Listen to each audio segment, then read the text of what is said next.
नमस्कार। भाषा ज्ञान पर आधारित हमारे चैनल हिंदी जगत में आपका स्वागत है। हमारा आज का वीडियो कक्षा 11वीं की पाठ्य पुस्तक आरोह भाग 1 में संकलित भवानी प्रसाद मिश्र जी द्वारा रचित कविता पाठ घर की याद पर आधारित है। इस वीडियो में पाठ का सार एवं पाठ्य पुस्तक के प्रश्नों के हल के साथ साथ परीक्षा की दृष्टि से उपयोगी कुछ अन्य प्रश्नों के हल भी जानेंगे।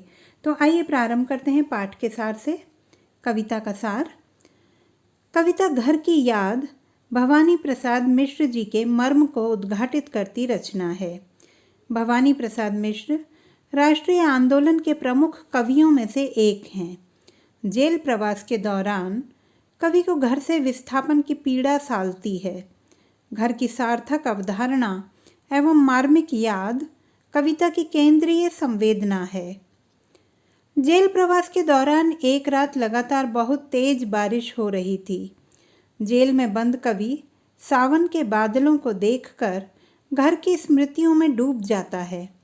घर के सभी सदस्य एक एक कर उसकी स्मृति संसार में शामिल होते चले जाते हैं। उसे अपने भाइयों और बहनों की याद आती है। सावन के माह में उनकी बहनें अपने मायके आई होंगी। उन्हें अपनी अनपढ़ पुत्र के मोह में व्याकुल स्नेहमयी माँ की भी याद आती है। अपने पिता का स्मरण करते हुए वे कहते हैं कि बढ़ती उम्र के बावजूद उनके पिता आज भी स्वस्थ हैं। उनकी वाणी में जोश है। वे बुढ़ापे से दूर हैं। वे आज भी नियमित व्यायाम करते हैं, दौड़ सकते हैं, खिलखिलाते हैं, मौत या शेर से भी नहीं डरते। परंतु आज अपने अन्य बच्चों के बीच अपने 5वें सबसे अधिक लाडले बेटे को न पाकर वे रो पड़े होंगे। माँ ने उन्हें समझाया होगा कि भवानी अपने पिता के दिखाए हुए मार्ग पर ही चल रहा है। कवि सावन से आग्रह करता है कि तुम खूब बरसो, परंतु मेरे माता पिता की आंखों से अश्रु न बरसें। उन्हें मेरा संदेश देना कि मैं जेल में बहुत खुश हूँ।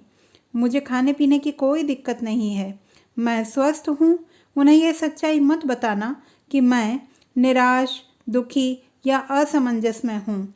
हे सावन, तुम मेरे माता पिता को मेरा संदेश देकर उन्हें धैर्य बंधाना। अब बात करते हैं पाठ्य पुस्तक पर आधारित प्रश्नों की। प्रश्न 1। पानी के रात भर गिरने और प्राण मन के घिरने में परस्पर क्या संबंध है? उत्तर। स्वतंत्रता संग्राम से जुड़े कवि अपने घर से बहुत दूर जेल में बंद हैं। सावन के माह में एक रात लगातार बारिश हो रही थी। ऐसे में कवि अपने घर की स्मृतियों में खो जाता है। एक ओर पानी बरस रहा था तो दूसरी ओर कवि के हृदय में प्रियजनों की स्मृतियाँ चलचित्र की भांति दृश्यमान हो रही थीं।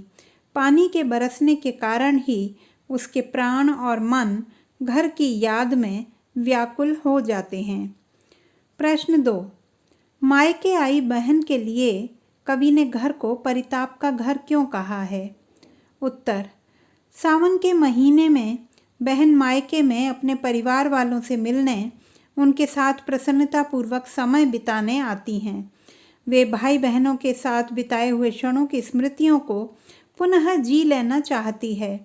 घर पहुंचकर जब उसे पता चलता है कि उसका एक भाई जेल में है तो वह बहुत दुखी होती है। इसीलिए कवि ने मायके आई बहन के लिए घर को परिताप का घर कहा है। प्रश्न 3। पिता के व्यक्तित्व की किन विशेषताओं को उकेरा गया है? उत्तर। कविता में पिता के व्यक्तित्व की निम्नलिखित विशेषताओं को उकेरा गया है। देशभक्त। वे देश प्रेमी हैं और अपने पुत्र को देश प्रेम के मार्ग पर चलने की प्रेरणा देते हैं। स्वस्थ, बलिष्ठ एवं निडर। वे स्वस्थ हैं और नियमित व्यायाम करते हैं। वे तूफान की रफ्तार से काम करने की क्षमता रखते हैं। बुढ़ापे ने उन्हें छुआ तक नहीं है। वे निडर हैं। उन्हें मौत का भी भय नहीं है। धार्मिक प्रवृत्ति। वे नियमित रूप से गीता पाठ करते हैं।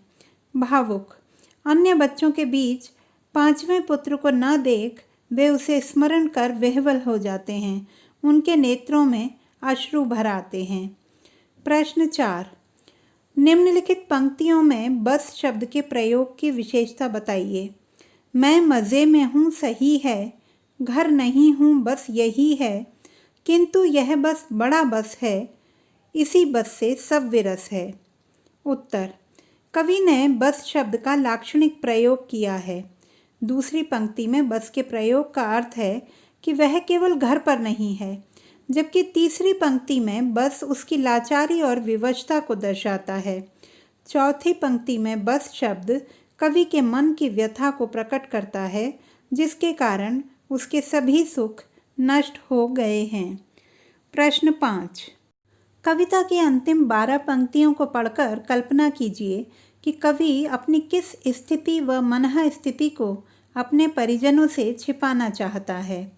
उत्तर, कविता की अंतिम 12 पंक्तियों में कवि सावन के बादलों से कहता है कि वह उसके परिवार वालों को जेल में उसकी वास्तविक स्थिति के विषय में न बताएं। जेल के दुखदायी वातावरण में रहते हुए कवि मौन, निराश और तनाव से ग्रस्त हो गया है। वह रात भर जागता रहता है और आम आदमी से दूर भागने लगा है, यहाँ तक कि वह स्वयं को भी नहीं पहचानता। इन पंक्तियों में कवि सावन को चेतावनी देते हैं कि वह सचेत रहे, यहाँ का सच भूलकर भी माता पिता को न बता दे। उसके बताने के तरीके से भी परिवार वालों को संदेह नहीं होना चाहिए। कवि अपने माता पिता को कोई पीड़ा नहीं देना चाहता, वह उन्हें बस खुश देखना चाहता है।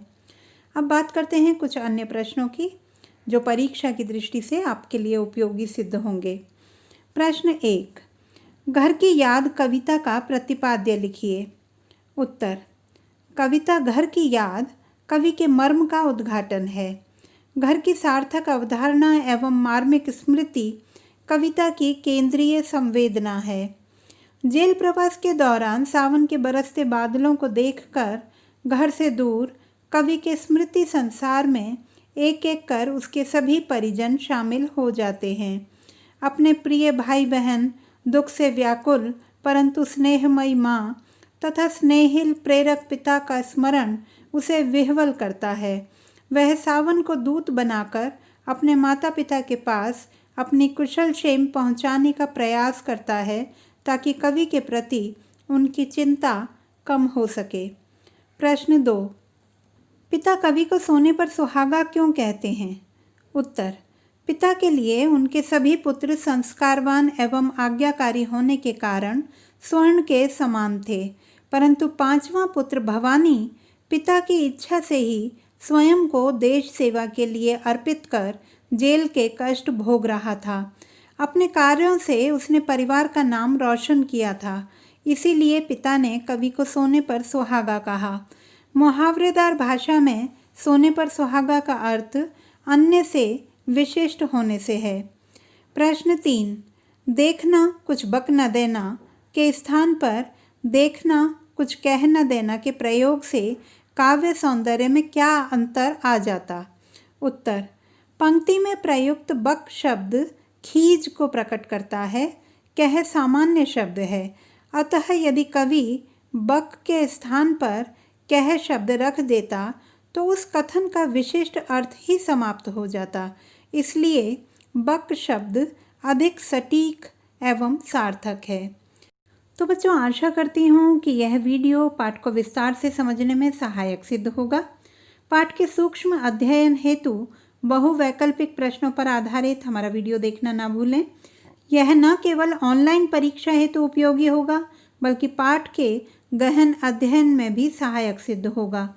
भाषा संबंधी किसी भी समस्या के समाधान हेतु बने रहिए सुनीता भटनागर हिंदी जगत के साथ। आपका दिन शुभ हो।